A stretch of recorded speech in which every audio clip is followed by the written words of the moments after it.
My wife is the Ealing Patriot. Hello guys, आपका स्वागत है मेरे वांगशन यूनिवर्स में। तो नेक्स्ट एपिसोड अपडेट करते हैं। तो स्टार्ट होता है कि हमारा वी विजन 1 साल हो गया होता है। वो ना ईलिंग गया होता है, ना ही जिंक्सी में रहा था, और ना ही वो ये जैंग्स के पास रहता है, और ना ही वो लैंजैन के पास रहता है। और सब लोग उसको ढूंढते ही रहते हैं कि वो कहाँ चला गया, इतना टाइम हो गया। और लैंजैन के अंकल उसे 150 कोड़े मारने का भी सज़ा दे देते हैं उसको। 150 कोड़े लगने के बाद में 3 महीना जिंसी में वो रेस्ट करने के बाद में उसके अंकल उसे घर से निकाल देते हैं और बोलते तुम घर से निकल जाओ, तुम्हें यहाँ रहने की कोई ज़रूरत नहीं है, क्योंकि तुमने क्या बोलते हैं यहाँ का नियम तोड़ा है। तुमने शादीशुदा होते हुए एक नाजायज़ रिश्ता कायम किया है, वही अपने रूम में अपनी वाइफ के होते हुए तुमने उसे धोखा दिया है। तुम्हें माफ़ नहीं कर सकते, ये तुम्हारी सज़ा है और तुम उस सज़ा को कंप्लीट करोगे। मैं तुम्हें कभी माफ़ नहीं करूँगा। तुमने धोखा दिया है, तुमने वो किया जो तुम्हारे ख़ानदान में कभी किसी ने नहीं किया, तुम्हारे फादर ने भी ऐसा कभी नहीं किया, तुमने ऐसा किया है। मेरे तुमसे ये उम्मीद नहीं थी। ये बात वो बोलते हैं और बहुत निराश हो जाते हैं। और 3 महीने बाद उसको बोलते हैं उसके बड़े भाई को कि इसको हमारे यहाँ से निकाल दो, गुस्सू से निकाल दो लैंजन को, क्योंकि ये यहाँ रहने के लायक नहीं है। और ये यहाँ उसी वक्त वापस आएगा जब उसकी वाइफ को ये साथ लेके आएगा, और अगर वो नहीं आए तो ये भी नहीं आएगा, और इसकी ज़रूरत नहीं है, क्योंकि हमने इतनी मेहनत से इतनी इज्जत कमाई है, इसने पूरी मट्टी में मिला दी। हमने एक ऐसे इंसान को इसके लिए ढूंढा था जो इससे बहुत प्यार करता है, और वो कहाँ गया। इसके इतनी तकलीफ़ पहुंचाने के बाद में वो बेचारा एक ऐसी जगह चला गया जहां हम उसे ढूंढ नहीं पा रहे। आज 1 साल हो गया है, लेकिन उसका कोई अता पता नहीं है। लैंजन को भी वहाँ से निकाल दिया रहता है गुस्सू से। लैंजन को गुस्सू से निकाल के 8 महीना हो गया होता है। विंग को निकाल के अब 1.5 साल नज़दीक हो गया होता है। और एक दिन मार्केट में न्यू हुसैन के साथ में हमारा वी भूषण मास्क पहन के बांसुरी और तलवार के साथ में जा रहा होता है, शॉपिंग कर रहा होता है। और न्यू हुसैन को हमारा विंग बोलता है भाई चलो ना न्यू हुसैन, हम लोग जाके पहाड़ में बैठते हैं, मुझे ये मार्केट में कुछ अच्छा फील नहीं हो रहा, मुझे अच्छा नहीं लग रहा है बोलता है। और बोलता है वो जैसे मुड़ते हैं लैंजन मियान को एक साथ देखते हैं, वो दोनों एक हाथ में हाथ डाल के एक जगह जा रहे होते हैं। और ये इसको देखते ही हमारे विंग के आंखों से आंसू निकल जाते हैं, और वो बहुत बुरी तरह से कमज़ोर पड़ जाता है और उसके हाथ और पाँव शेक करने लगते हैं। वो सोचता है कि ये इंसान कितना बेरहम है और ये दोनों कितने शेमलेस है। मेरे होने के बाद भी, मेरे जाने के बाद भी इनको ना मेरी फ़िक्र है, ना गम है, ना मेरी कोई रेस्पेक्ट है। इस इंसान को ना मेरी प्यार है, ना कोई मेरे ऊपर फ़िक्र है। कोई इतना तक कैसे गिर सकता है? ये ऐसा कैसे हो सकता है? क्या शादी का मतलब यही होता है? पति अपने रूम में किसी को भी मुंह उठा के ले आता है और उसके साथ लव मेकिंग करने लगता है, उसके साथ सो सकता है, नाजायज़ रिश्ता बना सकता है, सिर्फ इसलिए क्योंकि एक अल्फ़ा है। और वाइफ सारी ज़िंदगी ओमेगा है, इसलिए उसकी कोई इज्जत नहीं करता है। मैंने भी अगर लैंजन और मियान को सबक नहीं सिखाया तो मेरा नाम भी वी भूषण नहीं। ये बात बोलता है और उसकी आंखों में बहुत खून चढ़ जाता है और एक पहाड़ की तरफ वो भाग जाता है। और जैसे वो यहाँ भागता है तो अचानक लैंजन को लोटस सूप की स्मेल आती है और उसे फील होता है जैसे कि विंग उसके सामने से भागा। तो वो इधर उधर देखने लगता है कि क्या विंग था क्या यहाँ। तो वो बोलता है विंग, मियान मुझे लगा शायद विंग गया यहाँ से। मियान बोलती है क्या बात कर रहे हो, क्या तुमने देखा? बोलता नहीं, मुझे ऐसा फील हुआ कि मेरा वाइफ यहाँ था और उसने हम दोनों को देख लिया। तो बोलता है फिर हमें उसे गलतफहमी दूर करनी चाहिए, उसे बताना चाहिए कि हम अब पहले जैसे नहीं हैं, हम बदल चुके हैं और हम उससे माफ़ी मांगना चाहते हैं। तो बोलता है हाँ चलो। और वो जाके एक सराय में बैठ के बोलता है कि मुझे आज भी याद है, मेरे गलती करने के बाद में मुझे बहुत पछतावा है, मुझे ऐसा करना नहीं चाहिए था विंग के साथ। तो बोलते हैं मुझे भी पछतावा है, मैं इस हद तक कैसे गिर सकती हूँ, मुझे बाद में बहुत फील हुआ, मैं माफ़ी मांगना चाहती हूँ विंग से। ये बात तो रो के लैंजन चलती, लैंजन आज के बाद हम कभी नहीं मिलेंगे। वो बोलता है हाँ यही हमारे लिए सही होगा, हमने काफ़ी लोगों को हर्ट किया, तकलीफ़ दिया, मुझे ये नहीं करना चाहिए।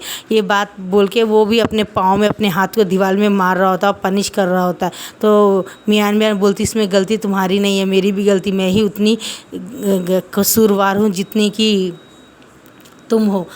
क्योंकि ताली एक हाथ से तो नहीं बजती, दोनों हाथों से ताली बजती है। अगर तुम मेरे साथ लव में कर रहे थे तो मैं करना चाहती थी, इसलिए तुम कर रहे थे। अगर मैंने तुम्हें धक्का दे दिया होता और तुम्हें पंच कर रहा होता या एक झापड़ मारा होता और कहा होता कि तुम मैरिड हो और मैं नाजायज़ रिश्ता कायम नहीं करना चाहती, तो दुनिया का कोई मर्द मुझे हाथ नहीं लगा सकता था। लेकिन मैं एक शेमलेस हूँ और मैंने शादी होते हुए भी तुम्हारे साथ एक गंदा रिश्ता बनाया। मुझे माफ़ कर दो, मैं अब यहाँ से काफ़ी दूर जाना चाहती हूँ, अपने पापों का प्रायश्चित करना चाहती हूँ। ये बात बोल के वो वहाँ से निकल जाती है और बोलती है मुझे माफ़ कर देना, मैं अब ज़िंदगी में दोबारा तुम्हारा मुंह देखना नहीं चाहती हूँ, मैं अपनी गलती का प्रायश्चित करना चाहती हूँ बोल के निकल जाती है। और लैंजन ऐसा बोलता है, सेम मैं भी यही फीलिंग रखता हूँ। और वो बोलता है आज से मेरा एक ही मकसद है, विंग को ढूंढना और उससे माफ़ी मांगना, और मैं उसको क्लाइंट लेके जाऊंगा। और आज से मेरी ज़िंदगी का पहला और आखिरी प्यार सिर्फ मेरा वी भूषान मेरा हस्बैंड है, और कोई नहीं, चाहे कुछ भी हो जाए मैं उसे ज़रूर माफ़ी मांगूंगा, पाँव पकड़ के बोलता है। और उसे ढूंढता रहता है। लेकिन हमारा वी भूषान तो एक एवरेस्ट के ऊपर यानी एक ऊंचे से पहाड़ के ऊपर बैठ के अपने मास्क को नीचे फेंक के और बांसुरी बजा रहा था, उसमें से काला धुआं निकल रहा होता है। और उसके दिल में बस एक ही रहता है, एक ही कि मियान के शरीर में जहाँ जहाँ लैंजा ने हाथ लगाया वो जगह जल जाए और वो बहुत तड़प के मरे। और फ़ौरन जैसे मियान एक आधे अपने क्लाइंट में पहुंचती है, क्लाइंट के पास पहुंचती है तो एक काला धुआं उसे घेर लेता है। जैन क्लाइंट जैसे ही पहुंचती है, काला धुआं उसे खींच लेता है, उठा के पटकता है, उसे हर तरह से काट के बेरहम कर देता है, मुंह में, फेस में, पाँव में, हर जगह।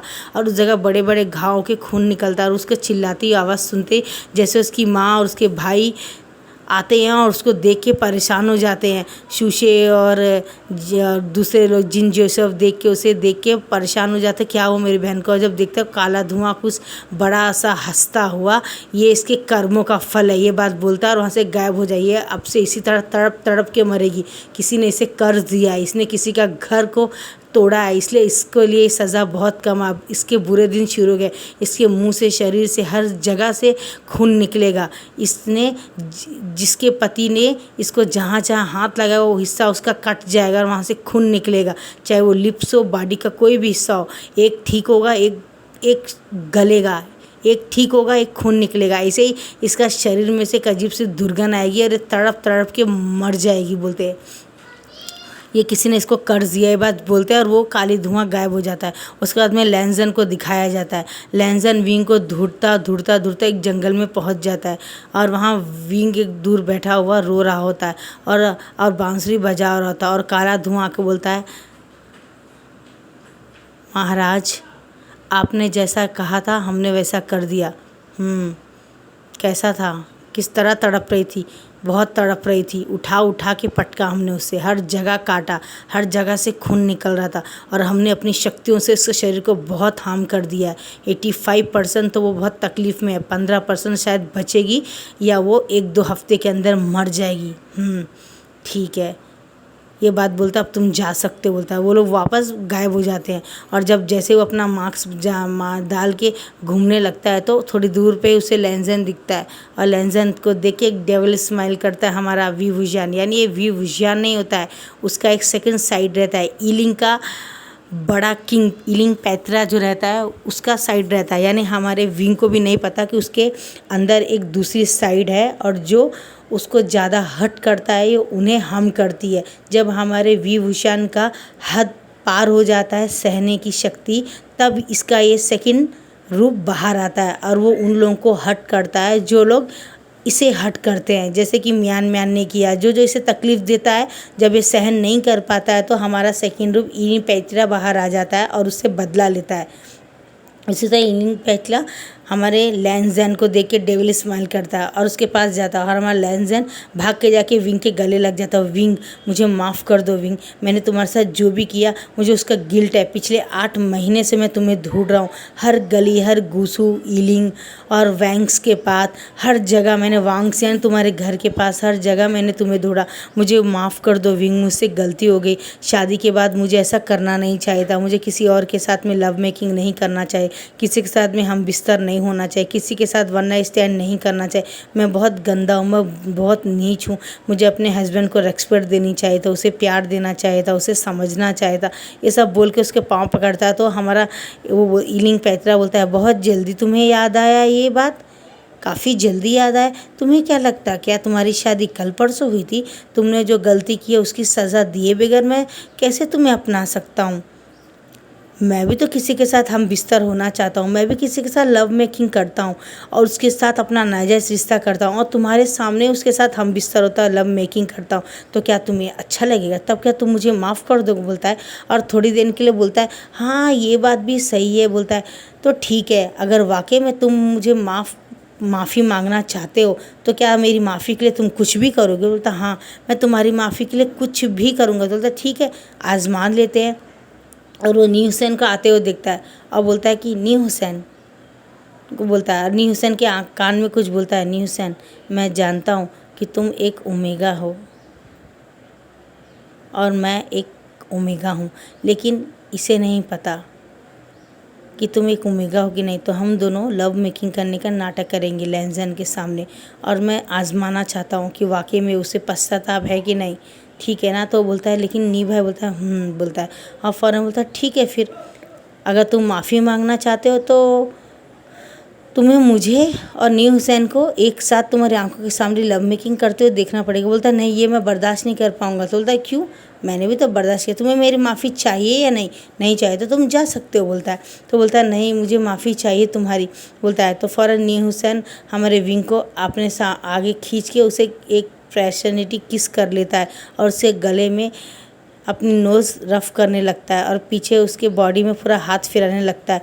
और हमारा विंग धीरे धीरे अपने कपड़े निकाल रहा था और लैंसन घट से आंखें बंद कर लेता है। और वो लोग सिर्फ एक नाटक कर रहे थे और एक स्मेल लगा लेते, किस करते करते एक पेड़ के पीछे चले जाते हैं और एक स्पेल लगा लेते हैं और लैंसन को वहीं पे छोड़ देते हैं और वो दोनों इधर उधर हाथ लगाने लगते हैं।